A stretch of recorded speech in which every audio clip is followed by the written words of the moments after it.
para ulama kita, ya saya pun juga sering menyampaikan contoh ini, yaitu yang terjadi pada diri seseorang yang disebut dengan Abdullah Al-Qasimi, salah seorang asalnya dari Mesir, pernah belajar di Qasim, yang kemudian dibantah oleh para ulama di zamannya, termasuk Syekh Abdurrahman As-Sa'di dan yang lainnya. Seseorang yang tadinya menuntut ilmu sunnah, cerdas, sampai ketika dia mencapai tingkatan ilmu, dia punya kelebihan ketika membantah, luar biasa bantahannya. Orang yang tidak diragukan dalam masalah pemahaman terhadap sunnah, pembelaan terhadap tauhid.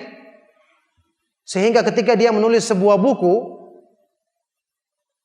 yang berjudul kurang lebih As-Sura, ya, Baina Ahlil Islam wal Wathaniyah, pergulatan antara kaum muslimin dengan para penyembah berhala. Bukunya 2 jilid dan saya pernah melihat dicetak. Ini buku isinya sangat indah dan luar biasa. Sampai-sampai para gurunya memuji buku ini dengan mensifatinya sebagai, ya ini mubalaghah, pujian yang tinggi, mensifati buku ini sebagai harga untuk masuk surga, tiket masuk surga. Ini mereka mengatakan, laqad ishtara al-Qasimi bi kitabihil jannah.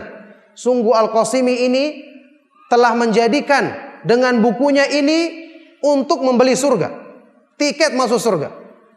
Tapi apa yang terjadi kemudian? Singkat cerita, dia terpengaruh dengan pemikiran-pemikiran di zamannya. Dia sudah mulai membaca buku-buku mereka. Akhirnya dia mulai mengikuti pemikiran-pemikiran sesat, sampai disebutkan di akhir hidupnya dia mengingkari kenabiannya Rasulullah SAW.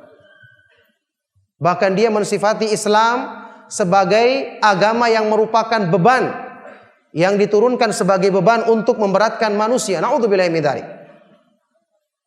Ini gambaran orang yang tidak mungkin, tidak masuk akal akan berubah. Tapi dia berubah. Karena hati manusia itu di tangan Allah Subhanahu wa taala. Hidayah adalah miliknya.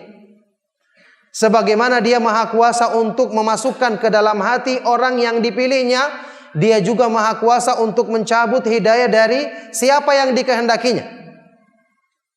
Yahdi may yasha'u wa yudhillu may yasha'. Dia memberikan hidayah kepada orang yang dikehendakinya dan mencabut atau menyesatkan orang yang dikehendakinya.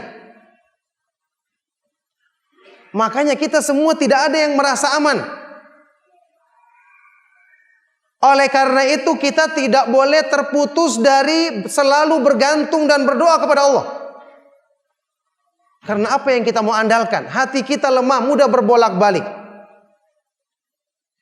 Sesuai dengan namanya, innama summiyal qalbu min taqallubihi. Hati itu dinamakan dengan al-qalbu karena dia mudah berbolak-balik. Sudah begitu, hidayah bukan milik kita. Allah yang memilikinya. Kalau kita tidak selalu meminta kepada yang memilikinya, dikhawatirkan akan dicabut. Sudah begitu ditambah lagi para keadaannya, hidayah yang ada di dalam hati kita itu belum menancap dengan sempurna